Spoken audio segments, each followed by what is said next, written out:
जय श्री कृष्ण दोस्तों, बीएसरा फैमिली में आपका स्वागत है। दोस्तों आज की वीडियो में हम नवरात्रि के दिनों में किए जाने वाला एक ऐसा उपाय बता रहे हैं जिससे आपको निश्चित ही संतान की प्राप्ति होगी। दोस्तों नवरात्रि में माँ भगवती के 9 रूपों की पूजा की जाती है और हर रूप का अलग अलग महत्व बताया गया है। इसी प्रकार 9 देवियों को देखिए अलग अलग वस्तु का भोग लगाना चाहिए। अगर माँ भगवती की प्रिय वस्तु का भोग लगाते हैं, उनकी प्रिय फूल उनको अर्पित करते हैं, तो माँ भगवती अति शीघ्र प्रसन्न होती हैं। आज हम उसी की जानकारी और उसी की विधि बता रहे हैं कि किस प्रकार आपको माँ को भोग लगाना चाहिए, किस वस्तु का भोग लगाना चाहिए। 9 दिनों में 9 देवियों के देखिए भोग बताए गए हैं। आज हम उसी की जानकारी दे रहे हैं। साथ ही आपको किस प्रकार इन वस्तु का भोग लगाना चाहिए और किस मंत्र का उच्चारण करते रहना चाहिए जिससे कि आपको मन वांछित संतान की प्राप्ति हो। दोस्तों उसकी जानकारी देने से पहले जो पहली बार मेरी वीडियो को सुन रहे हैं, प्लीज़ मेरे चैनल को सब्सक्राइब करें, बगल में बेल आइकन को दबा दें जिससे मेरी आने वाली सभी वीडियो का नोटिफिकेशन सबसे पहले आप तक पहुँच सके। दोस्तों इससे पहले की वीडियो में भी हमने संतान प्राप्ति के, पुत्र प्राप्ति के नवरात्रि के उपाय बताए हैं। आप उनको निश्चय ही करें, आपको 100% लाभ मिलेगा। दोस्तों आज की वीडियो में हम 9 देवियों के 9 प्रिय जो भोग हैं उसकी जानकारी दे रहे हैं। साथ ही उनको कौन सा फूल प्रिय है और उनको अर्पित करना चाहिए जिससे कि आपको देखिए जो भी इच्छा है संतान प्राप्ति की, पुत्र प्राप्ति की, वो अति शीघ्र पूरी हो जाए। दोस्तों नवरात्रि के 9 दिनों में देखिए 9 देवियों की पूजा की जाती है और पहले दिन माता शैलपुत्री की पूजा की जाती है और उनकी देखिए प्रिय वस्तु गाय का घी, उनका मतलब भोग अवश्य लगाना चाहिए। और उनको देखिए सफ़ेद फूल, किसी मतलब आपको मैं रंग बता रही हूँ, आपको फूल नहीं बता रही कि कौन सा फूल चढ़ाना है। आप सफ़ेद रंग का कोई भी फूल अवश्य ही अर्पित करें। दोस्तों आप अपनी इच्छा अनुसार सच्चे भाव से किसी भी वस्तु का भोग लगा सकते हैं, परंतु देखिए जो शास्त्रों में बताया गया है माँ शैलपुत्री का जो प्रिय फूल है वो है सफ़ेद रंग का फूल और सफ़ेद रंग की वस्तु का भोग अवश्य लगाएं। आप चाहे तो खीर का, मखाने की खीर का भी भोग लगा सकते हैं और साथ ही उनको गाय के घी का भी भोग अवश्य ही लगाना चाहिए। दोस्तों दूसरी जो माता है, माता ब्रह्मचारिणी को देखिए आप पंचामृत का भोग लगा सकते हैं, नहीं तो आप शक्कर का भोग अवश्य ही लगाएं। और इनको लाल रंग का पुष्प बहुत ही अधिक प्रिय है। तो आप देखिए जब भी पूजा करते हैं, तब जब भी आप संतान प्राप्ति के लिए मंत्र का उच्चारण कर रहे हैं, तो आप उस फूल को अपने हाथ में रखें और मंत्र उच्चारण करने के बाद ही उस फूल को माता को अर्पित करें और फिर भोग लगाएं और भोग स्वयं भी ग्रहण करना चाहिए। दोस्तों तीसरी माता देखिए माता चंद्रघंटा को दूध से बनी मिठाई का, अगर आप मिठाई जैसे बाजार से नहीं ला सकते तो मलाई का भी भोग लगा सकते हैं। और इनको भी देखिए लाल रंग का पुष्प या सफ़ेद रंग का पुष्प अवश्य ही चढ़ाएं। दोस्तों चौथी माता है माता कुष्मांडा को देखिए मालपुए का भोग लगाया जाता है और इनको भी देखिए सफ़ेद, लाल या फिर पीले रंग का फूल अवश्य ही चढ़ाएं। और 5वीं माता है स्कंद माता। स्कंद माता आप सभी जानते हैं संतान को देने वाली है और इनको देखिए केले का भोग लगाया जाता है और साथ ही आप पीली रंग की मिठाई का, पीली वस्तु का भोग लगाएं और पीला ही फूल अर्पित करें।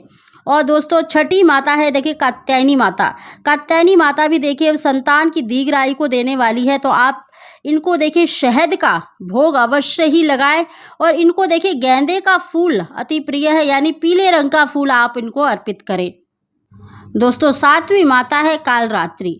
उनको आप गुड़ का भोग लगाएं और गुड़ से बनी कोई भी मिठाई का भोग लगा सकते हैं। और उनको देखिए नीले रंग का फूल अति प्रिय है, अगर संभव हो तो नीले रंग का फूल उनको अवश्य ही अर्पित करें, नहीं तो आप सफ़ेद या पीले रंग का फूल भी अर्पित कर सकते हैं। दोस्तों 8वीं माता देखिए महागौरी है और महागौरी को नारियल अवश्य ही अर्पित करना चाहिए। हो सके तो पति पत्नी मिलकर मोली लपेट कर 7 बार माता गौरी को अर्पित करें। और साथ ही देखिए इनको चंपा यानी सफ़ेद और लाल यानी गुड़हल का फूल अर्पित कर सकते हैं, सफ़ेद रंग का या फिर लाल रंग का फूल अवश्य ही अर्पित करें। दोस्तों 9वीं माता है सिद्धदात्री। 9वीं के दिन देखिए कंजका पूजन होता है। उस दिन आप हलवा, पूरी, छोले का भोग लगा सकते हैं और साथ ही दोस्तों तिल का भोग अवश्य ही लगाना चाहिए। इससे देखिए जो दुर्घटना होती हैं वो टल जाती हैं, यानी दीर्घायु को प्राप्ति होती है। और आप इस दिन देखिए लाल रंग का फूल अवश्य ही अर्पित करें, माँ इससे अधिक प्रसन्न होती है। दोस्तों आप नित्य प्रति माँ की प्रिय वस्तु का भोग लगाते हैं, उनकी प्रिय फूल उनको अर्पित करते हैं तो निश्चित ही आपकी मनोकामना पूरी होती है। साथ ही दोस्तों, माँ भगवती को लौंग अति प्रिय है, तो आप नित्य प्रति 9 दिनों में आप 2 लौंग का जोड़ा अवश्य ही माँ दुर्गा को अर्पित करें। देखना, इतना करने मात्र से ही आपकी मनोकामना अति शीघ्र पूरी होगी। दोस्तों, ये हमने जो जानकारी दी है वो बहुत ही श्रेष्ठ आपको उपाय बताया है। अगर इस विधि से माँ दुर्गा की आप पूजा करते हैं, उनको भोग लगाते हैं, उनके प्रिय फूल उनको अर्पित करते हैं तो निश्चित ही आपकी मनोकामना अति शीघ्र पूरी होती है। दोस्तों, इन सभी उपायों को आपको देखिए सुबह के समय करना चाहिए और अपनी स्वच्छता का, साफ सफाई का विशेष रूप से ध्यान रखें। और जो हमने पहले की वीडियो में नियम बताए हैं, उन नियमों को अवश्य ही अपनाएं तो देखना इन 9 दिनों में ही आपको चमत्कार देखेगा। माँ दुर्गा इनमें आपको आपकी इच्छा अवश्य ही पूरी करेगी। साथ ही दोस्तों, हमने जो संतान प्राप्ति का मंत्र बताया था उसका भी उच्चारण आप अवश्य करें, चाहे 11 बार करें, 21 बार करें, 108 बार करें। देखिए, आप इस मंत्र का भी उच्चारण कर सकते हैं। नंद गोप ग्रह जाता यशोदा गर्भ संभवा ततस्तो नाश्यामी विंध्याचल निवासिनी। नंद गोप ग्रह जाता यशोदा गर्भ संभवा ततस्तो नाश्यामी विंध्याचल निवासिनी। इस मंत्र का उच्चारण कर सकते हैं।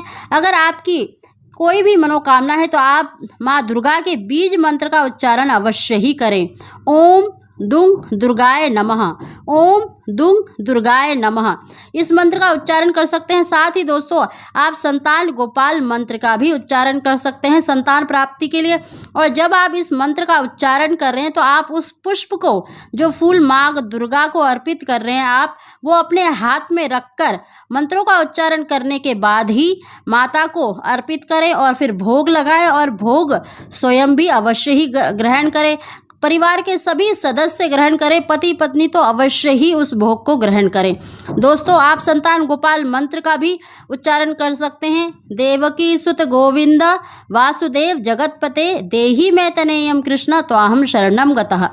दोस्तों, ये तीनों ही मंत्र बहुत ही श्रेष्ठ माने गए हैं संतान प्राप्ति के लिए। आपकी इच्छा, कोई भी मनोकामना पूर्ति के लिए तो आप इन मंत्रों का उच्चारण अवश्य ही करें। और जो हमने भोग बताए हैं, आप अपनी इच्छा अनुसार कुछ भी भोग लगाएं सच्चे भाव से तो माँ स्वीकार कर लेती है। परंतु आप इन वस्तुओं को, माँ की प्रिय वस्तुओं को अगर उन्हें अर्पित करते हैं, उन्हें भोग लगाते हैं तो वो अति शीघ्र प्रसन्न हो जाती है। साथ ही दोस्तों, आप कुछ बातों का विशेष ध्यान रखें कि मैले कुचेले या फिर ज़मीन पर गिरे हुए फूल, ऐसी कोई भी वस्तु आप माता रानी को ना चढ़ाएं, नहीं तो माँ गुस्सा भी हो सकती है, क्रोधित हो सकती हैं। अगर आप उनकी प्रिय वस्तु उनको अर्पित करते हैं तो निश्चित ही आपकी मनोकामना पूरी होगी। दोस्तों, अगर आपको हमारी जानकारी, हमारी वीडियो पसंद आई हो तो प्लीज़ इसको लाइक अवश्य करें।